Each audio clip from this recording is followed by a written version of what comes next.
Lepo pozdravljeni, hvala za besedo. Predstavila bom prispevek, ki sva ga pripravila z asistentom Nejcem Florjancem, in sicer študentske vizije mest prihodnosti. Naj poudarim, da so to študentski projekti, ki jih v rednem študijskem procesu izvajam od leta 2012 naprej. Te projekte delamo v dveh končnih študijih na obeh stopnjah študija. In v 5. letniku oziroma na drugi stopnji študija, v Studio 2, se praviloma udeležujemo mednarodnih natečajev, kjer se tudi redno uvrščamo med nagrajene natečajnike. Za te projekte pa potem tudi dobivamo druge nagrade na bienalih, raznih salonih, društvenih nagradah, tako doma kot v tujini. Opravičujem se vsem študentom, ker enostavno jih je tako veliko, da jih nisem mogla vseh navesti, oziroma nobenega nisem navedla pri projektih, ker je to nemogoče. Poleg več krajev v Sloveniji, kjer posredno ozaveščamo tudi lokalne skupnosti, smo uspešno sodelovali na natečajih v Braziliji, na Kitajskem, v Franciji, Hrvaškem, Slovaškem. Trenutno pa sodelujemo na mednarodnem študentskem natečaju Le Notre v poljskem Gdansku. Zdaj, kaj iz teh projektov ugotavljamo, kakšni so ti neki globalni izzivi, to je povedano zelo na splošno. To so slabe okoljske prognoze, potem vedno večja družbena neenakost, mesta, ki so prilagojena avtomobilskemu prometu, potem širjenje mest, problem produkcije hrane in pa seveda vedno večja odvisnost od energetskih virov in, kot boste videli v nadaljevanju, tudi lokalno značilni problemi. Prvi tak projekt je iz kitajskega Shenzhena. To je eno izmed najbolj hitro rastočih mest na svetu. Trenutno ima 12 milijonov prebivalcev. Od leta 2015, ko smo sodelovali na tem natečaju, je število prebivalcev v tem mestu naraslo za 2 milijona. Hitro se razvija na račun sosednjega Hongkonga. Kar je pa zanimivo, tukaj vidite to območje, to je 80 kilometrov velika aglomeracija severno od Hongkonga. Kar je značilno za to območje, so ostanki urbanih vasi, ki so ujete med več kot 100 metrov visokimi stolpnicami. Najvišja stolpnica trenutno meri 600 metrov, kjer veljajo posebna pravila v različnih sferah življenja. Na Kitajskem se je prepovedano, država prepoveduje, da se ljudje selijo iz mesta v mesta, ampak znotraj teh urbanih vasi pa to pravilo ne velja. Zato se ljudje prosto lahko priselijo v eno tako urbano vas. To je ta projekt. Z njim smo se med 600 prispelimi projekti iz celega sveta, kjer sodelujejo študenti krajinske arhitekture in urbanizma in drugih strok, ker gre za interdisciplinarno znanje, smo se s to ekipo študentov uvrstili med 12 finalistov. In sicer tukaj sta študenta pripravila rešitev, kako eno tako urbano vas prestrukturirati in modernizirati. To približno izgleda na tak način. Bilo je potrebno predvideti, kako se bo v naslednjih 30 oziroma 50 letih tako območje prestrukturiralo.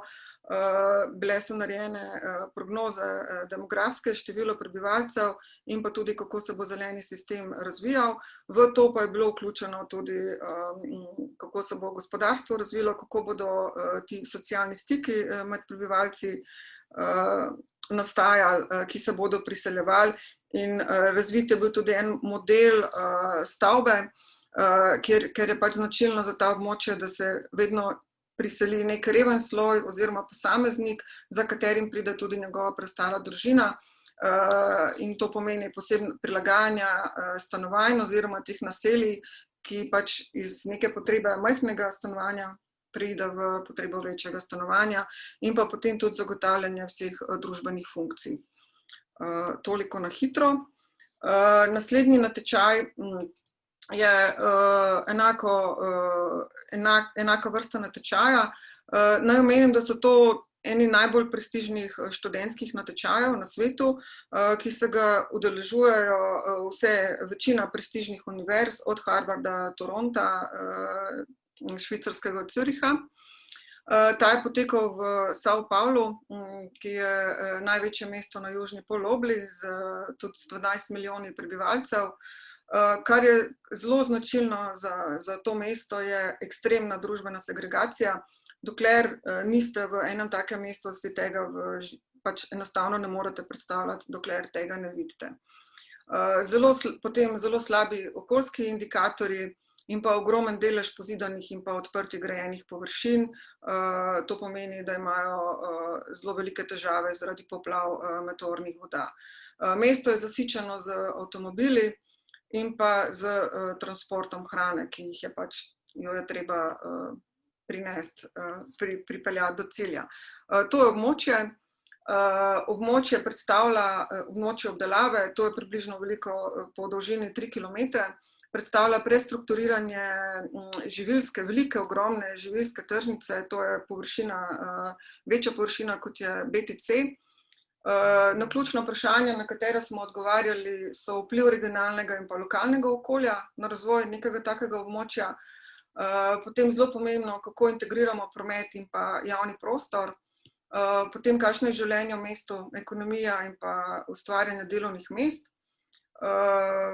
kakšna je kulturna, družbena in pa arhitekturna dediščina, plus dodali smo lastna raziskovanja izven natečajnih okvirjev.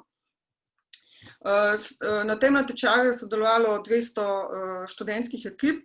Mi smo poslali 4 različne koncepte in z 3 smo prišli med 12 finalistov na natečaju. Ta rešitev je dobila posebno priznanje. Razvila je nov prototip favele, kar je značilno za to, da favele nimajo javnega odprtega prostora, zato se nam je zdelo najbolj pomembno, da nekako poskušamo v tem novem prototipu zagotoviti javni prostor, potem ravnanje z odpadki, reciklažo, montažno gradnjo iz recikliranih materialov, potem vnos zelene in modre infrastrukture, ustrezno komunalno opremljenost in vse to tudi ustvarja nova delovna mesta in seveda nujna stvar, kako tudi v takih območjih zagotoviti družbene funkcije. Taka rešitev izgledala, ne bom šla v večje podrobnosti. Potem naslednja rešitev je preizpraševanje odprtega prostora. Zelo pomembno se nam je zdelo, da je odprt javni prostor tisti, ki je sinonim za družbeno enakost.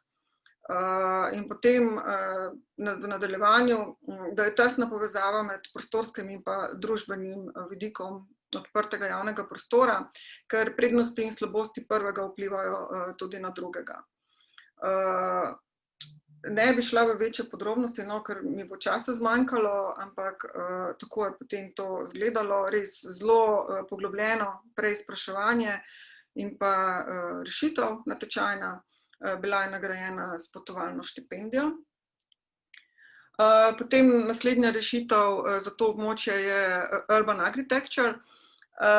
Ta pa zelo izpostavlja, poudarja svojo rešitev na kako vgradimo v urbanizem krožno ekonomijo. In tukaj so študenti pripravili rešitev, kako pridelava in produkcija hrane na enem mestu, kako jo zagotoviti in kako proizvodni proces hrane vpliva na urbanistični razvoj mesta. Vključene so bili pa tudi vsi preostali vidiki, trajnostna mobilnost, potem zmanjševanje družbene segregacije in pa zelena in modra infrastruktura. Pa še ena rešitev, ki žal ni bila nagrajena. Ta rešitev je pa mogoče bila zelo specifična, ker je izključno gradila na modri in pa zeleni infrastrukturi. Ob tem območju teče reka, večji vodotok v São Paulo, ki je zelo onesnažen na južni strani, iz severne strani pa se na to območje, ki ima res zelo velik delež grajenih odprtih površin, se pa iz favel severno od tega območja steka vsa meteorna voda in to območje je velikokrat poplavljeno. S študenti smo potem v peskovniku izdelali neko simulacijo, kako se ta voda pretaka in kako se zadržuje, in potem smo po tem principu pripravili urbanistično rešitev.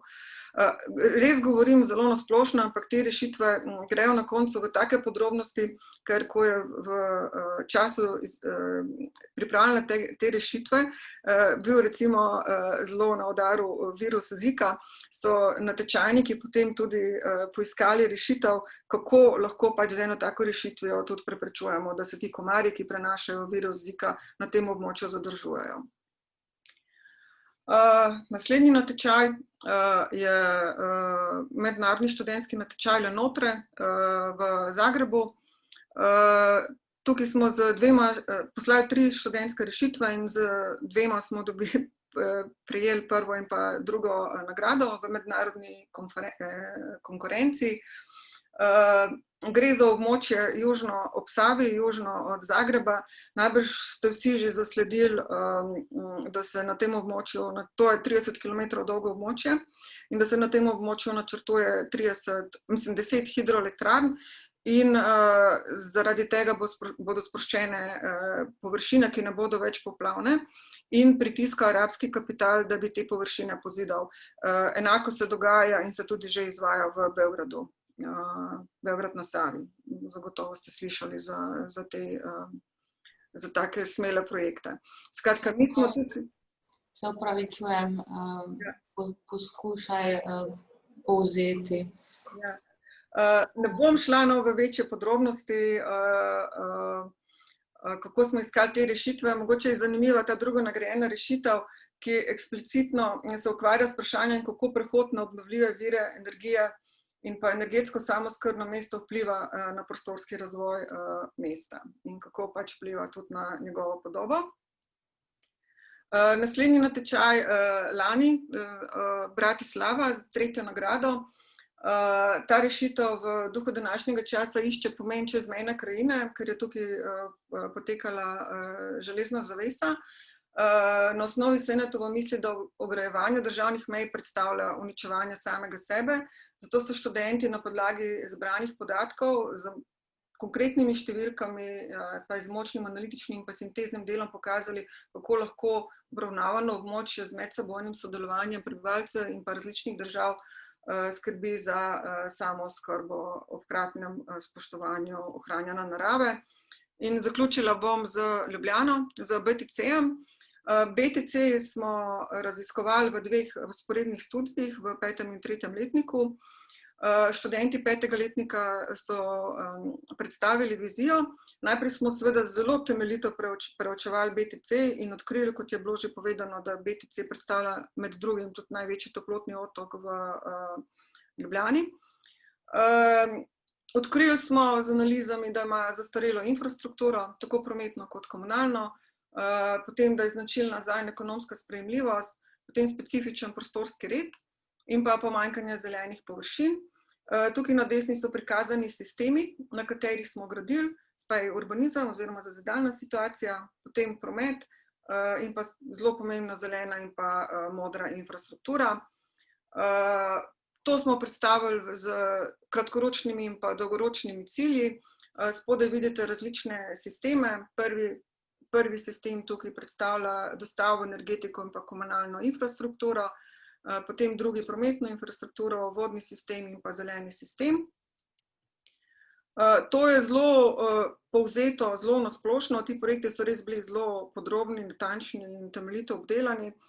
Prvi projekt urbanistični predstavlja zasnovo modre in pa zelene infrastrukture, potem drugi projekt, ta rumen, predstavlja vnos novih dejavnosti, saj kot vsi veste, gre za posebno območje v mestu, ker je v zasebni lasti. Zato se nam je zdelo pomembno, da se na njegovo obrobje vnašajo tudi družbene in pa stanovanjske funkcije. In pa tudi ta projekt je preizpraševal javni prostor in pa seveda, ker bomo dobili mesto v mesto, rabimo tudi na tem območju produkcijo in pa proizvodnjo hrane, kar so študenti tudi dokazali, da se to na nekem takem območju da narediti.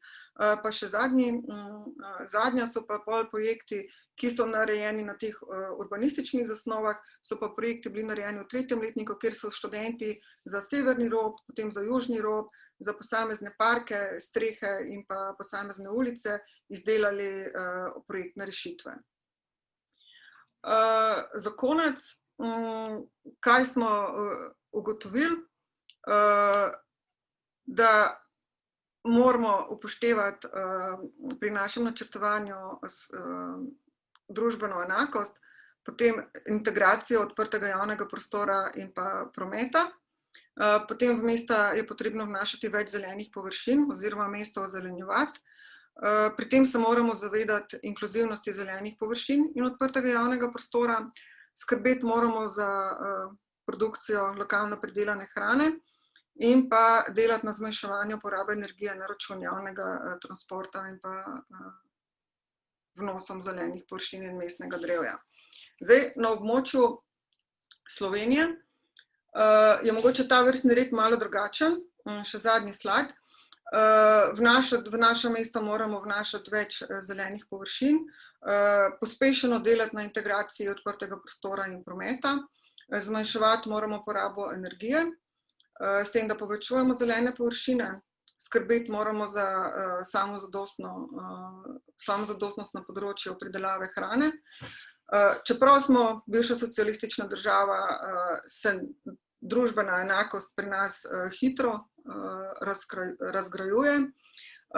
Ne smemo pozabiti na inkluzivnost zelenih površin in pa dvigovati moramo standarde na področju upravljanja mest in njihovega razvoja ter dvigovati standarde z upravljanjem in vzdrževanjem zelenih površin.